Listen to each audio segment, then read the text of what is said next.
Alright, so welcome back to the Comics Lounge. It has been a crazy week with all the Carnage and Venom, and every bit of news coming out of anything Marvel lately has been absolutely insane, incredible, legend, wait for it, dairy. But before I get into any of that, make sure that you like, comment, and subscribe.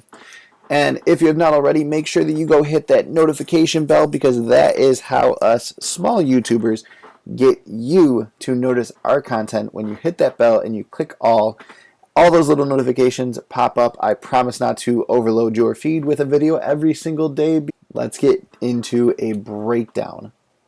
First of all, so we start off with that shot of trailer starts now, which was just so Venom-esque, kind of just an interesting way to say, we know you've been waiting for a while. We get it. We know that you want to see this. We've wanted to show you for quite some time. We just weren't allowed. Then we get that shot of San Francisco, the Golden State Bridge, and we're brought to Eddie and his morning routine, so to speak. And we see him and Venom kind of making breakfast. Well, more so Venom making breakfast, which I know is kind of cringy. It has a little bit of a funny fan service factor to it, but at the same time, I don't know, it seems forced. It seems a little overdone. But we do get to see like a little bit of that interaction. We get to see kind of Venom interacting with Eddie and kind of seeing the reason why Venom is kind of so ousted by the rest of the symbiotes, because he does choose to protect his host. He does choose to do some stuff that pretty much all the other symbiotes don't. So as we continue to kind of roll through this scene, we see a few little fun fan service things where it's just in it for the laughs. You see things on fire, Venom hurting himself. That's where things kind of stop being lighthearted, and just kind of get into the darkness, the carnage of it all. Is the loneliest number that you'll ever do. I've been thinking about you, Eddie. And then we cut to one of the very first prisons that we're going to be seeing in this, which we've already been to at the end of Venom 1 in that post-credit scene where Eddie meets Woody Harrelson's character for the first time, Cletus Cassidy. And he's serving life and about to be executed for his crimes. We kind of roll into something that is now Cletus kind of talking to Eddie. And it's a weird relationship that Cletus kind of builds with Eddie that Eddie doesn't really build with Cletus. It's kind of a very one-way street. And I like that they chose that One Is the Loneliest Number song to kind of go with this. And it also kind of plays off of the different relationships we're going to see. You've got Carnage and Cletus. You've got Venom and Carnage. You've got Eddie and Venom. You've got Eddie and Anne. There's so many different little things in here. But everyone kind of seems like they're in a love bubble. Or a bubble of their own. You've got Carnage and Shriek even. So, I mean, there's just a ton of different relationships going on in this, and we kind of get to start seeing that in this scene.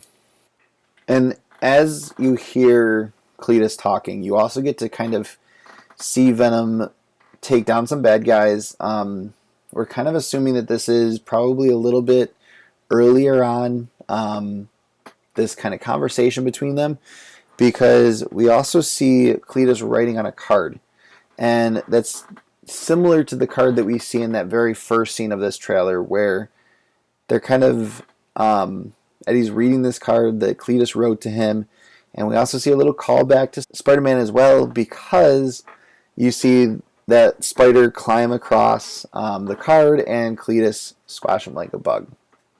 Now, this is one of my favorite scenes, and it really speaks a lot to what we're going to see with this. And if you break it down frame by frame, not only do you see the Daily Bugle, which is the same logo from the Raimi universe. Then you see what it says, the hidden bodies, the hidden victims of Cletus Cassidy. And then on page 2, inside, you see Avengers. So this is showing us that we are now officially getting some bit of a tie-in to the MCU with Venom. How much that tie-in is going to be is still yet to be seen, but we're going to kind of feel that out as we go along, and hopefully it won't be over the top, but also hopefully it won't be non-existent either. Just the fact that we're getting that Avengers means that they do exist in the same universe, or that they exist in separate universes, and there's a different Avengers in this Sonyverse that we're calling it, or Venomverse. And then we jump to some little bits and pieces. We see Eddie and Anne, but the most important part is we jump to Ravencroft. And Ravencroft is an absolutely amazing part of Marvel Comics because it's kind of like Batman's version of Arkham, or Spider-Man's version of Arkham Asylum. It's kind of on the same realm as that, but now we're actually getting Venom in New York City. If Venom ends up being in New York City with Shriek and Carnage is in New York City, we can kind of see different tie-ins start to happen. Again, we know that Morbius is existing in this same period. We know it's a it's a spin-off of the Venomverse. We know that we've seen the Spider-Man Raimi suit in Morbius. So where it could go from here, who knows? But I'm hoping for the best. I think that we're going to get something really cool out of this. I'm hoping that they continue to follow that Maximum Carnage storyline. With Shriek being involved, it should be awesome. We continue our amazing journey through this trailer by seeing Shriek for the very first time. And Cletus talking about darkness. And then we cut back to Cletus saying, "Hello, Eddie. It's been a while." And it's like, again, Cletus has this weird relationship with Eddie. And even from what we saw in the first Venom movie at the end, Eddie doesn't really feel the same way. He's kind of like, okay, why me? What is it with me that you want? And we see the awful wig, the awful haircut on Woody Harrelson is gone. And then we cut to the death scene where obviously he's been put on death row and they're going to put him to death for his crimes. But none other than Carnage himself intervenes and just starts ripping him apart from the inside out. It's a very interesting way to see it. We cut back to seeing that same detective reading the newspaper to Eddie interviewing or talking to him. We're not quite sure. And it seems like that detective is going to play not a major role, but a pretty big minor role, I guess is the best way to put it, in this. Almost as like a contact for Eddie.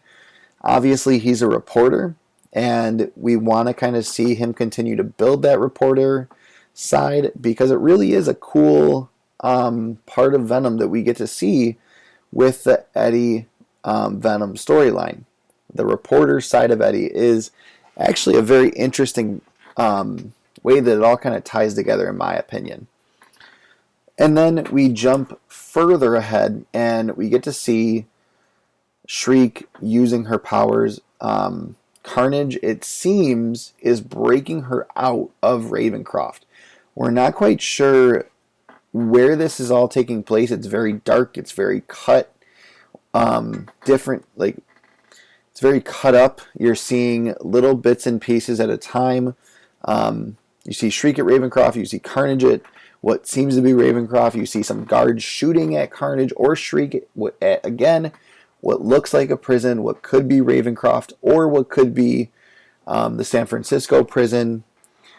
It all kind of leads to believe that Carnage is going to get Cletus Cassidy out, find Shriek, and they go on a rampage together. Again, if we're pulling from the Maximum Carnage storyline and we're pulling that kind of carnage, no pun intended, if we're pulling from that, this should make for an amazing storyline.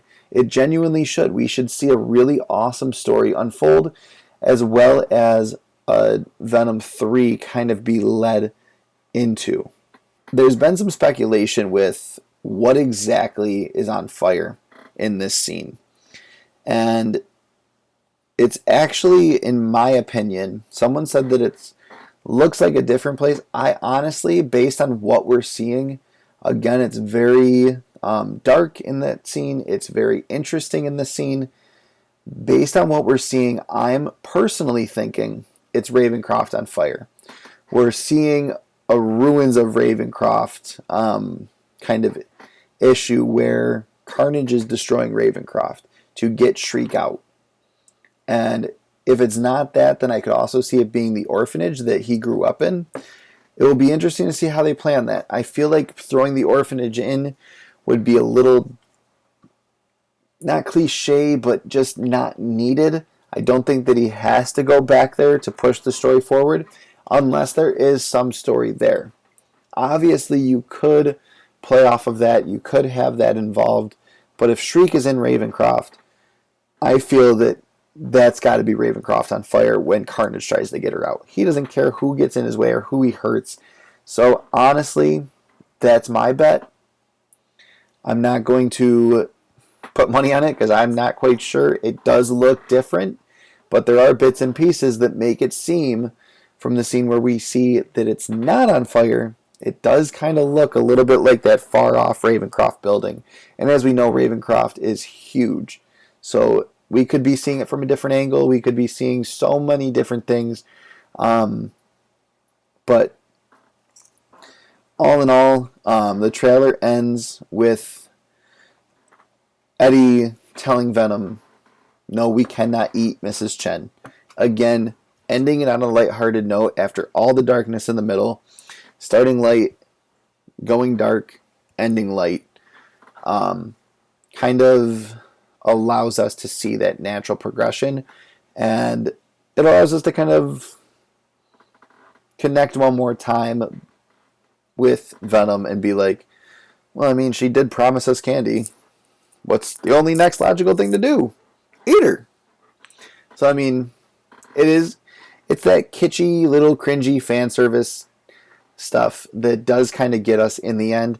But lo and behold, honestly, if you want my initial thoughts and not just my breakdown, go check out my video that just came out 2 days ago, because that will give you the initial idea of what I think this movie is all about, where I think it's going to go, and then we're also going to do theories Friday night at the Comics Lounge. At our Friday Night Lounge session, we're going to be talking about Carnage and so much more. Just a look back on everything that we've done over the week in comics, everything that's come out, all the little details, and all of that stuff. So I hope that you can join VK and I. The only way that that's not going to happen is if my daughter comes a few weeks, or a week early or so. We'll see what happens. All in all, thanks for lounging with us. Loungers unite.